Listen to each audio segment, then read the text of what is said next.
بسم الله الرحمن الرحيم الحمد لله رب العالمين والصلاة والسلام على أشرف الأنبياء والمرسلين نبينا محمد وعلى آله وصحبه أجمعين. அல்லாஹ் ரப்புல் ஆலமீனுடைய அருளால் அல்லாஹ்வுடைய நாட்டத்தால் மக்காவுடைய பூமியில் ஹரமுடைய எல்லையில் அல்லாஹ் நம்ம எல்லாரையும் ஒன்று சேர்த்துருக்கான். அது மாதிரி அல்லாஹ் நம்ம ஜன்னத்துல் ஃபிர்தௌஸில் அல்லாஹ்வுடைய தூதரோட அவங்களுடைய தோழர்களோட அவங்களுடைய குடும்பத்தார்களோட அல்லாஹ் நம்மளுடைய குடும்பத்தார்களையும் அல்லாஹ் ஒன்று சேர்க்கணும். கொஞ்சம் கொஞ்சமாக தான் கூட்டுவாங்க. மக்காவை பொறுத்த வரைக்கும் அல்லாஹ் ஆதம் அலைஹிஸ்ஸலாமை படைத்த போது இந்த பூமியை நோக்கி அல்லாஹ் வழிகாட்டிட்டான் அவங்களுக்கு. ஆதம் அலைஹிஸ்ஸலாம் தான் முதலாக அல்லாஹ்வுடைய இல்லத்தை காபாவை இந்த பூமியில கட்டினவங்க. ரசூலுல்லாஹி ஸல்லல்லாஹு அலைஹி வஸல்லம் கிட்ட கேட்கப்பட்டுச்சு, ஐயு மஸ்ஜிதுன் உதிய ஃபில் அர்தி அவ்வலன், இந்த உலகத்துல முதலாக அமைக்கப்பட்ட பள்ளிவாசல் எதுன்னு சொல்லி அல்லாஹ்வுடைய தூதர் ஸல்லல்லாஹு அலைஹி வஸல்லம் சொன்னாங்க, அல் மஸ்ஜிதுல் ஹராம், ஹரமுடைய பள்ளி. சும்மா அதுக்கு பிறகு எதுன்னு கேட்கப்பட்டுச்சு. ரசூலுல்லாஹி ஸல்லல்லாஹு அலைஹி வஸல்லம் சொன்னாங்க, அல் மஸ்ஜிதுல் அக்ஸா, பலஸ்தீனில் இருக்கக்கூடிய மஸ்ஜித் அக்ஸா. ரெண்டுக்கும் இடைப்பட்ட நாட்கள் எவ்வளவு ரசூலுல்லாஹி ஸல்லல்லாஹு அலைஹி வஸல்லம் கேட்கப்பட்டது. ரசூலுல்லாஹி ஸல்லல்லாஹு அலைஹி வஸல்லம் சொன்னாங்க 40 சனா, 40 ஆண்டுகள்னு சொன்னாங்க. மஸ்ஜிதுல் ஹராம் கட்டப்பட்ட 40 ஆண்டுகளுக்கு பிறகு மஸ்ஜிதுல் அக்ஸா இந்த பூமியில கட்டப்பட்டுச்சு. மஸ்ஜிதுல் ஹராமை இந்த பூமியில் அமைத்தவர் ஆதம் அலைஹிஸ்ஸலாம். இப்ராஹிம் அலைஹிஸ்ஸலாம் மூலியமா அது புதுப்பிக்கப்பட்டுச்சு. ஆதம் அலைஹிஸ்ஸலாம் தான் முதலா இந்த மக்காவை நோக்கி வந்து இந்த மக்காவில் அல்லாஹ் வணங்குவதற்குரிய இல்லத்தை தேர்ந்தெடுத்தவங்க. அல்லாஹ்வுடைய தேர்ந்தெடுப்பு, அவன் நாடியது அல்லாஹ் படைப்பான், நாடியது அல்லாஹ் தேர்ந்தெடுப்பான். அல்லாஹ் இந்த உலகத்துல எத்தனையோ ஜீவராசிகள் அல்லாஹ் படைச்சாலும் மனிதர்களை ஜின்களைத்தான் அல்லாஹ் தேர்ந்தெடுத்து அவனை வணங்குவதற்காக மட்டும், இல்லையா? அல்லாஹ் எத்தனையோ நபிமார்களை ரசூல்மார்கள் அல்லாஹ் அனுப்புனா அதில் அல்லாஹ் ரப்புல் ஆலமீன் விசேஷமா 5 நபிமார்களை தான் அல்லாஹ் தேர்ந்தெடுத்தான். நூஹ் அலைஹிஸ்ஸலாம், இப்ராஹிம் அலைஹிஸ்ஸலாம், மூசா, ஈசா அல்லாஹ்வுடைய தூதர், இல்லையா? அத்தனை நபிமார்களையும் ரசூல்மார்களையும் அல்லாஹ் 2 பேர் தன்னுடைய நண்பரா தேர்ந்தெடுத்தான், இப்ராஹிமையும் முஹம்மதையும் ஸல்லல்லாஹு அலைஹி வஸல்லம். அதுக்கு பிறகு அல்லாஹ் அந்த இருவரையும் ஒருவர் அல்லாஹ் தேர்ந்தெடுத்தா முஹம்மது ரசூலுல்லாஹி ஸல்லல்லாஹு அலைஹி வஸல்லம். எல்லா நபிமார்களுடைய அந்தஸ்தை விடவும் மேன்மையானதாக. அது மாதிரி அல்லாஹ் எத்தனையோ மலக்குகளை படைத்தான். ஜிப்ரீலை தேர்ந்தெடுத்தான், மீகாயிலை தேர்ந்தெடுத்தான், இஸ்ராஃபீலை தேர்ந்தெடுத்தான். இப்படி அல்லாஹ்வுடைய படைப்பில் அல்லாஹ் நாடியதை தேர்ந்தெடுப்பான். இப்படி அல்லாஹ்வுடைய இந்த உலகத்துடைய அமைப்புல, இந்த பூமியோட அமைப்புல அல்லாஹ் தேர்ந்தெடுத்த பூமி மக்கா, பலதுல்லா. இது அல்லாஹ்வுடைய ஊர். இந்த ஊருடைய பேரு பலதுல்லா, அல்லாஹ்வுடைய ஊர். இந்த ஊர்ல இருக்கக்கூடிய இடங்கள்லையும் அல்லாஹ் ஹரமுடைய பூமியை தேர்ந்தெடுத்தான் அவனை வணங்குவதற்காக. அதுலயும் அல்லாஹ் அவனுடைய இல்லத்தை அமைத்தான், பைத்துல்லா, அல்லாஹ்வுடைய இல்லத்தை. சரியா? காபா அல்லாஹ்வுடைய இல்லம், இந்த பூமி அல்லாஹ்வுடைய பூமி. அல்லாஹ்வுடைய பூமியில அல்லாஹ்வுடைய இல்லம் இருக்கக்கூடிய இடத்துல அந்த ஹரமுடைய எல்லையில தான் அல்லாஹ் ரப்புல் ஆலமீன் நம்மளை இப்போ வச்சிருக்கான். ரசூலுல்லாஹி ஸல்லல்லாஹு அலைஹி வஸல்லம் இந்த பூமியுடைய சிறப்புகளை 1000 சொன்னாங்க. அதுல குறிப்பா அல்லாஹ் குர்ஆன்ல பதிவிடக்கூடிய ஒரு வசனம் இந்த பூமியுடைய சிறப்பை தெளிவா சொல்லிரும். இன்ன அவ்வல பைத்தின் உதிய லின்னாஸி லல்லதி பிபக்கத்தம் முபாரக. அவ்வளவுதான். இதை விட ஒரு இந்த பூமியுடைய சிறப்பை சொல்றதுக்கு ஒரு வார்த்தை தேவை கிடையாது. அல்லாஹ்வை வணங்குவதற்காக அமைக்கப்பட்ட இல்லமாகிய ஹரமுடைய இந்த மஸ்ஜிதுல் ஹராம் பிபக்கத்தம் முபாரக, மஸ்ஜிதுல் ஹரம் இருக்கக்கூடிய இந்த இடம், அல்லாஹ்வுடைய இல்லம் அமைக்கப்பட்ட இந்த இடம் பிபக்கத்தம் முபாரக. இந்த பூமி பரக்கத் பொருந்திய பூமி. அவ்வளவுதான். இந்த பூமியுடைய எல்லாமே பரக்கத்தா. இந்த பூமியுடைய நேரம் பரக்கத்தா, இந்த பூமியுடைய செல்வம் பரக்கத்தா, இந்த பூமியுடைய அமைப்பு பரக்கத்தா, இந்த பூமியில வாழ்றதும் பரக்கத்தா, இந்த பூமியில விடக்கூடிய ஒவ்வொரு மூச்சும் பரக்கத்தா. எல்லாமே இந்த பூமியில பரக்கத் பொருந்தியதான். பிபக்கத்தம் முபாரகா ஹுதல் லில் ஆலமீன். இந்த பூமி இயற்கையாவே மனிதர்களுக்கு நேர்வழி காட்டும். நேர்வழி உடையவர்களை தான் அல்லாஹ் தேர்ந்தெடுத்து இந்த பூமிக்குள்ள அழைச்சிட்டு வருவான். யார் அல்லாஹ் விரும்புறானோ அவர்கள் மட்டும்தான் இந்த ஹரமுடைய எல்லைக்குள்ள நுழைய முடியும். நுழைந்தவர்களே அல்லாஹ் அதுக்கு மேலேயும் நேர்வழியில் உயர்த்துவான். இங்க வந்து தொழுகை விடுவதற்கு மனசு வருமா? வராது. இங்க வந்து பாவம் செய்யறதுக்கு மனசு வருமா? வராது. இங்க வந்து தடுக்கப்பட்ட காரியங்களை செய்யறதுக்கு மனசு வருமா? வராது, இல்லையா? ஹுதல் லில் ஆலமீன். அது இயற்கையா உள்ளத்துல உள்ள தொடர்பது. இந்த பூமிக்கும் ஈமானுடைய கல்புக்கும் உள்ள தொடர்பது. இயற்கையாக இந்த உள்ளம் இந்த பூமியை நேசிக்கும். இயற்கையா இந்த உள்ளம் காபாவை நேசிக்கும், இல்லையா? நம்மள அறியாமலே காபாவை பார்க்கும்போது கண்ணீர் வருதா இல்லையா? அது நேசம், அது இயற்கையான தபிஅத். நம்மள பார்க்கும்போது நம்ம அந்த காபா பக்கத்துல இருக்கும்போது ஒரு பாதுகாப்பு நமக்கு இருக்கும், இல்லையா? அது இயற்கையான பாதுகாப்பு. ஹுதல் லில் ஆலமீன். அல்லாஹ் மேலும் சொல்றான், ஃபீஹி ஆயாத்தும் பையினாத்தும் மகாம் இப்ராஹிம். இதுல பல அத்தாட்சிகள் உண்டு, அதில் ஒன்றுதான் மகாம் இப்ராஹிம். வமன் தஹலஹு கான ஆமினன். இந்த பூமியில் யார் நுழைந்தாலும் அவர் பாதுகாக்கப்படுவார்.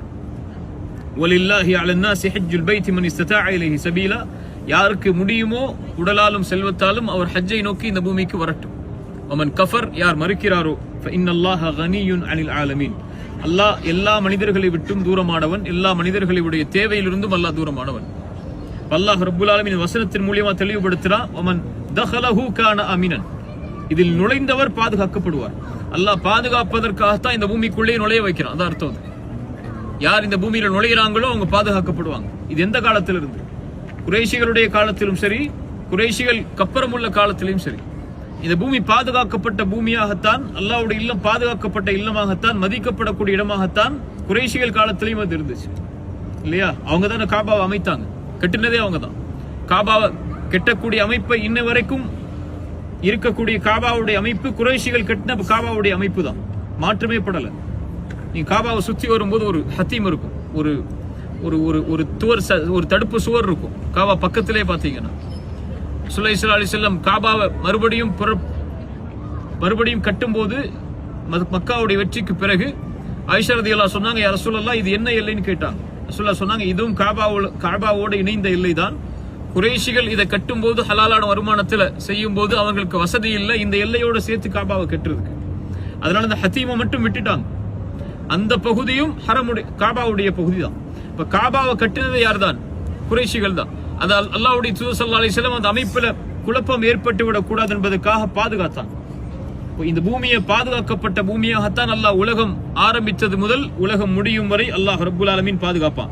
ரசூலுல்லாஹி ஸல்லல்லாஹு அலைஹி வஸல்லம் சொன்னாங்க, இன்னல்லாஹ ஹர்ரம மக்கா யௌம ஹலக ஸமாவாதி வல் அர்த், வானங்கள் பூமியை அல்லாஹ் படைத்த போது இந்த பூமியுடைய புனிதத்தை அல்லாஹ் ஆக்கிவிட்டான். சுப்ஹானல்லாஹ். வானங்கள் பூமியை படைத்த போதே, எப்ப அல்லாஹ் வானம் பூமியை படைச்சானோ அப்பவே இந்த பூமியுடைய புனிதத்தை அல்லாஹ் ஆக்குகிறான். ஃபஹிய ஹராமுன் பிஹராமில்லாஹி இலா யௌமில் கியாமா, மறுமை வரைக்கும் இது புனிதமாக்கப்பட்ட பூமி தான். ஸல்லல்லாஹு அலைஹி வஸல்லம் மேலும் சொன்னாங்க, லம் தஹில்ல லிஅஹதின் கப்லி வலம் தஹில்லு லிஅஹதின் பஅதி, இதுக்கு முன்னாடும் சரி இதுக்கு பின்னாடியும் சரி வரப்போறவங்களும் சரி காபாவுடைய புனிதத்தை பாலாக்க முடியாது. முன்னாடியும் பின்னாடியும் ஒரு நாள் பாலாகும், காபா இடிக்கப்படும். முஃமின்கள் வாழாத போது, முஃமின்களுடைய உயிர்கள் எல்லாம் கைப்பற்றப்பட்டதற்கு பிறகு காபா இடிக்கப்படும் போது மறுமை அல்லாஹ் ரப்புல் ஆலமீன் ஏற்படுத்தி ஒட்டுமொத்த உலகத்தையும் அழிச்சிருவான். அது வரைக்கும், மறுமை வர்ற வரைக்கும் இந்த புனிதத்தை யாராலும் அழிக்க முடியாது. ரசூலுல்லாஹி ஸல்லல்லாஹு அலைஹி வஸல்லம் சொன்னாங்க, இப்ராஹிம் அலைஹிஸ்ஸலாம் அவங்க இந்த பூமிக்குள்ள நுழையும் போது சொன்னாங்க, வைது கால ரப்பி ஜஅல் ஹாதல் பலத ஆமினன், யா அல்லாஹ் இந்த பூமிக்குள்ள என்னுடைய மனைவியையும் குழந்தையும் விட்டுட்டு போற, ரப்பி ஜஅல் ஹாதல் பலத ஆமினன், யா அல்லாஹ் இந்த பூமியை பாதுகாக்கப்பட்ட பூமியை ஆக்கிருந்தாங்க. இப்ராஹிம் அலைஹிஸ்ஸலாம் மேலும் அதை உறுதிப்படுத்தினாங்க. ரசூலுல்லாஹி ஸல்லல்லாஹு அலைஹி வஸல்லம் சொன்னாங்க, இப்ராஹிம் மக்காவை புனிதப்படுத்தினார், நான் அல்லாஹ்வுடைய தூதர் மதீனாவை புனிதப்படுத்துகிறேன். ரசூலுல்லாஹி ஸல்லல்லாஹு அலைஹி வஸல்லம் சொன்னாங்க. அல்லாஹ்வால பாதுகாக்கப்பட்ட புனிதப்படுத்தப்பட்ட பூமியில தான் அல்லாஹ் ரப்புல் ஆலமீன் நம்மளை இருக்க வச்சிருக்கான். வமை யூரிது ஃபீஹி பில்ஹாதின் பிதுல்மின் ஃபனுதிகுஹு மின் அஸாபின் அலீம், யார் இந்த புனிதத்தை கெடுக்கும்படியான செயல்பாடுகளை இந்த பூமியில் செய்வாரோ அவருக்கு அல்லாஹ் மகத்தான வேதனையை கொண்டு தண்டிப்பான்னு சொல்றான். புனிதத்தை கெடுக்கிறதுனா என்ன? இந்த பூமிக்கு செய்யப்பட வேண்டிய புனிதத்துடைய அமல்கள் அல்லாத வேறு அமல்களை இந்த பூமியில் உட்கார்ந்து ஒருவர் செய்தார் என்றால் அவர் அல்லாஹ்வுடைய தண்டனைக்கு உட்படுத்தப்படுவார். அது கட்டாயம், அதுல இருந்து யாரும் மீற முடியாது. ஃபனுதிகுஹு மின் அஸாபின் அலீம், அவரை அல்லாஹ் சுவைக்க வைப்பான் மகத்தான தண்டனையை கொண்டு. இந்த பூமிக்குள்ள கண்ணியம் என்ன? இந்த பூமிக்கு ஒரு மரியாதை செலுத்துவது, அல்லாஹ்வுடைய அத்தாட்சிகளுக்கு கண்ணியம் கொடுப்பது மின் தக்வல் குலூப் இல்லையா? அல்லாஹ்வுடைய இறையச்சத்தை சார்ந்த ஒன்று. அல்லாஹ்வுடைய இறையச்சத்தை சார்ந்த ஒன்று இந்த பூமியுடைய புனிதங்களை பாதுகாப்பது. இந்த பூமியுடைய புனிதத்தை அழிப்பது என்றால் என்ன? இந்த பூமிக்கு தகுதி இல்லாத செயல்பாடுகளை செய்வது இல்லையா? தொழுகை இந்த பூமியில தான் நமக்கு கடமையாக்கப்பட்டுச்சு இல்லையா? ஒருவர் இந்த பூமியில் உட்கார்ந்து கொண்டே தொழுகையை விட்டால் அவர் எதை பாழாக்குகிறார்? இந்த பூமியுடைய புனிதத்தை பாழாக்குகிறார் இல்லையா? புறம் பேசுவது, பொய் சொல்வது, கோள் சொல்வது, பிறருடைய மானத்தை பற்றி பேசுவது, பிறருடைய உள்ளங்களை காயப்படுத்தும், இதெல்லாம் அல்லாஹ்வுடைய பூமிக்கு தகுதியான செயல்பாடுகள் இல்லைல்ல. இப்ப தகுதி இல்லாத செயல்பாடுகளை இந்த பூமியில் எவர் செய்தாலும் அல்லாஹ் தடுத்த, அல்லாஹ்வுடைய தூதர் தடுத்த காரியங்களாக இருக்கக்கூடிய செயல்பாடுகள் எதை ஒருத்தர் செய்தாலும் இந்த பூமிக்குள்ள அது இந்த பூமியுடைய புனிதத்தை பாதுகாக்கிறது அல்ல, பூமியுடைய புனிதத்தை அழிப்பது இல்லையா? அந்த பூமியுடைய புனிதத்தை அழிக்கக்கூடிய காரியத்தை ஒருவர் செய்தால் ஃபனுதிகுஹு மின் அஸாபின் அலீம், அவரை மகத்தான தண்டனை கொண்டு அல்லாஹ் தண்டிப்பேன்னு சொல்லி வாக்களிக்கிறான். ரசூலுல்லாஹி ஸல்லல்லாஹு அலைஹி வஸல்லம் இந்த பூமி மேல அளவு கடந்து அன்பு வச்சிருந்தாங்க. சஹாபாக்கள் இந்த பூமி மேல அளவு கடந்து அன்பு வச்சிருந்தாங்க. அவங்களுக்கு அல்லாஹ்வுடைய கட்டளை வரலன்னா இந்த பூமி விட்டு அவங்க போயிருக்க மாட்டாங்க. ரசூலுல்லாஹி ஸல்லல்லாஹு அலைஹி வஸல்லம் மக்கா விட்டு கிளம்பி போகும்போது மக்காவுடைய எல்லையை கடந்ததுக்கு அப்புறம் திரும்பி மக்காவை பார்த்து சொன்னாங்க, யா மக்கா இன்னி உஹிப்புக், மக்காவே நான் உன்னை நேசிக்கிறேன், நான் உன்னை விரும்புறேன். இந்த பூமியிலேயே அல்லாஹ்வுக்கு விருப்பமான இடமும் நீதான். உன் சமூகம் என்னை வெளியாக்கலன்னா நான் வெளியா இருக்க மாட்டேன்னா, குறைஷிகள் என்ன இந்த பூமியை விட்டு துரத்தலன்னா நாங்க இந்த பூமியை விட்டு வெளியா இருக்க மாட்டோம். அல்லாஹ்வுக்கும் எனக்கும் விருப்பமான பூமி நீதான் சொன்னாங்க. ரசூலுல்லாஹி ஸல்லல்லாஹு அலைஹி வஸல்லம் ஹிஜ்ரத்துக்கு பிறகு சஹாபாக்கள் மதீனாவுக்கு போனதுக்கு அப்புறம் அவங்களுடைய ஏக்கம் தாங்கல. இந்த பூமி மேல காய்ச்சலையும் கடினமான நோய்களையும் சஹாபாக்கள் அவதிப்படுறாங்க. இந்த பூமியுடைய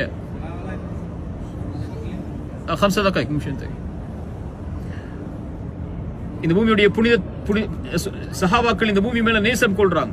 அப்பதான் ரசூலுல்லாஹி ஸல்லல்லாஹு அலைஹி வஸல்லம் கேக்குறாங்க, யா அல்லாஹ் என் உள்ளத்துக்கு மதீனாவை நேசமாக்கு, மக்காவுடைய நேசத்தை போல் அல்லது அதைவிட அதிகமாக கேட்கிறாங்க. துஆவை அல்லாஹ் ஏற்றுக்கொண்டு அல்லாஹ்வுடைய தூதருக்கு மதீனாவை நேசத்துக்குள்ள பூமியை ஆக்கி கொடுத்தாங்க. ரசூலுல்லாஹி ஸல்லல்லாஹு அலைஹி வஸல்லம் இந்த பூமியை நேசிச்சாங்க. இந்த நேசிப்பது ஈமானுடைய அம்சமாக ரசூலுல்லாஹி ஸல்லல்லாஹு அலைஹி வஸல்லம் ஆக்கினாங்க. இந்த பூமியில செய்யப்படக்கூடிய செயல்பாடுகள், நன்மை தரக்கூடிய காரியங்கள் அனைத்தும் ரசூலுல்லாஹி ஸல்லல்லாஹு அலைஹி வஸல்லம் சொன்னாங்க, யார் மஸ்ஜிதுல் ஹராமில் ஹரமுடைய எல்லையில் தொழுவாரோ அவருக்கு 1,00,000 கூலி அல்லாஹ் ரப்புல் ஆலமீன் மடங்காக கொடுக்கிறார். ஒரு திக்ர் செஞ்சாலும் 1,00,000 மடங்கு தான். ஒரு துஆ செஞ்சாலும் ஒரு தொழுகை தொழுதாலும் இந்த ஹரமுடைய எல்லையில எங்கும், ஹரமுடைய எல்லைங்கிறது ஹரமுடைய மீகாத்திலிருந்து ஹரமுடைய மீகாத்துடைய முடிவு வரைக்கும் நம்ம இருக்கிறது ஹரமுடைய எல்லை தான். மக்காவுக்கும் மதீனாவுக்கும் உள்ள வித்தியாசம் என்னன்னு சொன்னா, மஸ்ஜித் நபவி தான் ஹரமுடைய எல்லை, தொழக்கூடிய இபாதத் செய்யக்கூடிய எல்லை மதீனால. மக்காவை பொறுத்த வரைக்கும் மக்காவுடைய ஹரமுடைய எல்லை விசாலமா எதுவரை இருக்குதோ அங்க எங்க அமல் செஞ்சாலும் அதே கூலி தான் அல்லாஹ் ரப்புல் ஆலமீன் தருவதாக. ரசூலுல்லாஹி ஸல்லல்லாஹு அலைஹி வஸல்லம் சொன்னாங்க, இந்த மக்காவில் செய்யக்கூடிய அமல் ஹஜ் உம்ரா, மக்காவில் செய்யக்கூடிய அமல் தவாஃப். இந்த உலகத்தில் எந்த செயலையும் எந்த உலகத்திலிருந்து எந்த ஊர்ல இருந்தும் செய்யலாம். குர்ஆன் எங்க இருந்தும் ஓதலாம், திக்ர் எங்க இருந்தும் செய்யலாம், நோன்பு எங்க இருந்தும் தொழலாம், நோக்கலாம், தொழுகை எங்க இருந்தும் தொழலாம். ஆனா இங்க செய்யக்கூடிய ஒரே அமல் தவாஃப், அதோட இணைந்ததா ஹஜ்ஜும் உம்ராவும் இல்லையா? இப்ப தவாஃப் இந்த பூமியில இந்த இடத்துல மட்டும்தான் செய்ய முடியும். தவாஃபுக்கு என்று பெரிய கூலிகள் ரசூலுல்லாஹி ஸல்லல்லாஹு அலைஹி வஸல்லம் வரையறுத்தாங்க ஹதீஸ்ல. தவாஃப் செய்யும் போது ஒரு பாதத்தை உயர்த்தினால் ஒரு நன்மை உயர்த்தப்படும், ஒரு பாதத்தை தாழ்த்தினால் ஒரு பாவம் அளிக்கப்படும் ரசூலுல்லாஹி ஸல்லல்லாஹு அலைஹி வஸல்லம் சொன்னாங்க. ஒரு அடிமையை விடுதலை செய்த கூலியை அல்லாஹ் ஒரு தவாஃபுக்கு 7 சுற்றுகளை சுற்றி வருபவருக்கு அல்லாஹ் கொடுப்பதாக ரசூலுல்லாஹி ஸல்லல்லாஹு அலைஹி வஸல்லம் சொன்னாங்க. ரசூலுல்லாஹி ஸல்லல்லாஹு அலைஹி வஸல்லம் சொன்னாங்க, ஹஜ்ஜுல் அஸ்வத், காபாவில் இருக்கக்கூடிய அந்த ஹஜ்ஜுல் அஸ்வதுடைய பகுதி, லயத்தியன் ஹாதல் ஹஜ்ர் யௌமல் கியாமா லஹு ஐனான், அது 2 கண்ணோடு 2 கரமோடு வரும். அது நாளை மறுமையில் ஹஜ்ஜுல் அஸ்வதுடைய கல்லை அல்லாஹ் உயர்த்துவான். யார் அதை தொட்டார்களோ, யார் அதை முத்தமிட்டார்களோ அவர்களுக்கு அது சாட்சி சொல்லும் ரசூலுல்லாஹி ஸல்லல்லாஹு அலைஹி வஸல்லம் சொன்னாங்க. ருக்குனுல் யமானியும் ஹஜ்ஜுல் அஸ்வதையும் தொடுவதுதான் காபால இருக்கக்கூடிய பகுதிகளில் தொடக்கூடிய அனுமதிக்கப்பட்ட இடம். யார் அதை தொடுவார்களோ அவர்களுடைய கைகளிலிருந்து பாவங்கள் உதிர்ந்து விடும் ரசூலுல்லாஹி ஸல்லல்லாஹு அலைஹி வஸல்லம் சொன்னாங்க. ரசூலுல்லாஹி ஸல்லல்லாஹு அலைஹி வஸல்லம் இப்படி மக்காவுக்கு பல சிறப்புகளை சொன்னாங்க. அதுல மிக மிக முக்கியமான சிறப்பு ஜம்சம். மக்கால உதயமாகக்கூடிய சஃபாவுக்கு பின்னாடி இருக்கக்கூடிய ஜம்சமுடைய நீர், அது பரக்கத் பொருந்திய நீர். யார் அதை எந்த நியத்துல குடிப்பாரோ அந்த நியத் அந்த ஜம்சமுடைய நீரோடு நிறைவேறும் ரசூலுல்லாஹி ஸல்லல்லாஹு அலைஹி வஸல்லம் சொன்னாங்க. இப்படி மக்காவும் மக்கா சம்பந்தப்பட்ட செயல்பாடுகளும் புனிதமாக்கப்பட்ட இடங்கள்ல இருக்கக்கூடிய குர்ஆன் சுன்னாவுக்கு உட்பட்ட செயல்பாடுகள் இவையெல்லாம். இந்த பூமி இபாதத் செய்வதற்காக மட்டுமே உருவாக்கப்பட்ட பூமி. சுத்தி பார்க்கறதுக்கோ நிம்மதியா உறங்கி வாழ்வதற்கோ நிம்மதியா இருந்துட்டு போறதுக்கோ நம்ம வரல. இங்க வந்ததுடைய நோக்கமே இபாதத் மட்டும்தான், வணக்க வழிபாடுகள் மட்டும்தான் இங்க வந்ததுடைய நோக்கம். வேற எந்த நோக்கமும் கிடையாது. இபாதத்தை தவிர யார் ஒருவர் இதுக்கு தகுதி இல்லாத செயல்பாடுகளை செய்யறாங்களோ அவங்க அல்லாஹ்வுடைய நன்றிக்கு மாற்றமானவங்க தான். எத்தனையோ மக்கள் எவ்வளவோ காசு இருந்துங்க வர முடியாது, எவ்வளவு உடல் வலிமை இருந்து வர முடியாது, அல்லது ஏழ்மையா இருப்பாங்க, கொஞ்சம் கொஞ்சமா சேர்த்து வைப்பாங்க. இந்த பூமிக்கு உள்ள வர்றது கூட ஏக்கம், அது வராமலே மரணமாயிருக்காங்க. எத்தனையோ பேர் விமானத்துல மரணமாயிருக்காங்க, எத்தனையோ பேர் இஹ்ராம்ல மரணமாயிருக்காங்க, காபாக்குள்ளே வர முடியாம, எத்தனையோ பேர் தவாஃப்ல மரணமாயிருக்காங்க. இப்படி அல்லாஹ் பலருடைய வாழ்க்கையில பல விஷயங்களை வச்சிருந்தும் அல்லாஹ் நம்மளுக்கு அழைச்சிட்டு வந்து உம்ராவுடைய காரியத்தில் நிறைவேற்றக்கூடிய வாய்ப்பை கொடுத்து நிம்மதியோட வசதிகளோட வாழக்கூடிய வாய்ப்பு அல்லாஹ் நம்ம கொடுக்கறான்னா அதுக்கு நம்ம செய்ய வேண்டிய பரிகாரம் இபாதத் மட்டும். அல்லாஹ்வுக்கு அது தேவையில்லை. இந்த இபாதத் ஒன்றும் அல்லாஹ்வுக்கு தேவை கிடையாது. இந்த தொழுகை ஒன்றும் அல்லாஹ்வுக்கு தேவை கிடையாது. இல்லை, ஹரம்ல உட்கார்ந்து நீங்க நன்மை செய்யறதுனால அல்லாஹ்வுடைய அந்தஸ்து உயர போறது இல்லை. ரசூலுல்லாஹி ஸல்லல்லாஹு அலைஹி வஸல்லம் சொன்னாங்க, உலகத்தில் உள்ள எல்லாரும் அல்லாஹ் வணங்கினாலும் சரி அல்லாஹ்வுடைய அந்தஸ்துல எதுவும் அது உயர்த்த போறது இல்லை. அல்லாஹ் எல்லாரும் மறுத்தாலும் அல்லாஹ்வுடைய அந்தஸ்துல எதுவும் தாழ போறது இல்லை. உயர்றதும் தாழ்றதும் நம்ம தான். நம்மள அல்லாஹ்வோட நெருக்கமாக்குறதுக்கும் அல்லாஹ்வுடைய அடியார்களோடு இணைக்கிறதுக்கும் நம்மளை இந்த உலகத்திலையும் மறுமையிலையும் பாதுகாக்கிறதுக்கும் அல்லாஹ் கொடுத்த வாய்ப்பு இது ஹரம். இந்த வாய்ப்புக்கு மாற்றமா ஒவ்வொரு நிமிடத்தையும் ஒவ்வொரு நொடியையும் நம்ம மாத்தணும்னா அது அல்லாஹ்வுக்கு செய்யக்கூடிய மிகப்பெரிய நன்றிக்கு மாற்றமான செயல். இந்த உலகத்துல இந்த பூமியில நீங்க செய்யக்கூடிய அருட்கொடைகளுக்குரிய கூலியை நீங்க எண்ணி பார்த்தால் எண்ணி முடிக்க முடியாது. இந்த உலக வாழ்க்கையில அல்லாஹ் உங்களுக்கு பல நியமத்தை கொடுத்திருக்கலாம். அதுல அல்லாஹ் தேர்ந்தெடுத்து அல்லாஹ்வுடைய நியமத்திலே ஈமானுக்கு பிறகு ஒரு பெரிய நியமத்தை அல்லாஹ் உங்களுக்கு ஒரு விஷயத்தை கொடுத்திருப்பான்னா ஹரமுடைய பூமியில வாழக்கூடிய இருக்கக்கூடிய இந்த நியமத்தை, இந்த கூலிய மறுமையில நீங்க பார்க்கும்போது அது உங்களுடைய ஏடுகளை கனப்படுத்தும், உங்களுடைய செயல்பாடுகளை பலப்படுத்தும். அது உங்களை சொர்க்கத்துக்கு போறதுக்குரிய செயல்பாடுகள்ல மிக உயர்ந்த அந்தஸ்துல இந்த நன்மைகள் இருக்கும். அப்படி ஒரு வாய்ப்பு அல்லாஹ் ரப்புல் ஆலமீன் உங்களுக்கு சில நாட்கள் இந்த பூமியில தங்குறதுக்கு அல்லாஹ் கொடுத்திருக்காருன்னா அதை முறையா பயன்படுத்துங்க. அதிகம் தொழுகையிலையும் வணக்க வழிபாட்டிலையும் கழிங்க. அதிகமான நேரம் ஹரமுடைய பகுதியில் இருக்கிறதுக்கு கழிங்க. தூரமா நம்ம இருக்கிறோம், ஒரு வக்துக்கு போனா 4 வக்து வரைக்கும் நீங்க இருக்கலாங்க இல்லையா? இஅ்திகாஃப் இருக்கலாம். ஒரு வக்துக்கு போனீங்கன்னா அடுத்த வக்து வரைக்கும் அந்த பள்ளிக்குள்ளே இருக்கலாம் இஅ்திகாஃப். தவாஃப் அதிகப்படுத்துங்க. தவாஃப்ல நீங்க எதை வேணாலும் செய்யலாம், துஆ செய்யலாம், தவாஃப்ல திக்ர் செய்யலாம், தவாஃப்ல குர்ஆன் ஓதலாம். 5 دقائق முன்தஹி இன்ஷாஅல்லாஹ். அதனால எல்லா வணக்க வழிபாடுகளையும் நீங்க தவாஃப்ல செய்யலாம். தொழுகை மட்டும் தான் முடியாது. அது தொழுகையும் தவாஃபும் ஒன்றுதான் இல்லையா? ஸல்லல்லாஹு அலைஹி வஸல்லம் சொன்ன ஹதீஸ் முன்னாடியே சொன்னேன், தொழுகையும் தவாஃபும் ஒன்றுதான். ரெண்டும் அல்லாஹ்வுக்கு முன்னாடி தான் நிக்கிறீங்க. தொழுகையில எப்படி சுஜூதுல அல்லாஹ்வுக்கு முன்னாடி இருக்கீங்களோ அதே மாதிரி தவாஃப்லையும் அல்லாஹ்வுக்கு முன்னாடி தான் இருக்கீங்க. அல்லாஹ் இந்த ரெண்டுக்கும் உள்ள வேறுபாடு தொழுகையில பேச முடியாது, தவாஃப்ல பேசலாம். நன்மையே பேசுங்க ரசூலுல்லாஹி ஸல்லல்லாஹு அலைஹி வஸல்லம் சொன்னாங்க.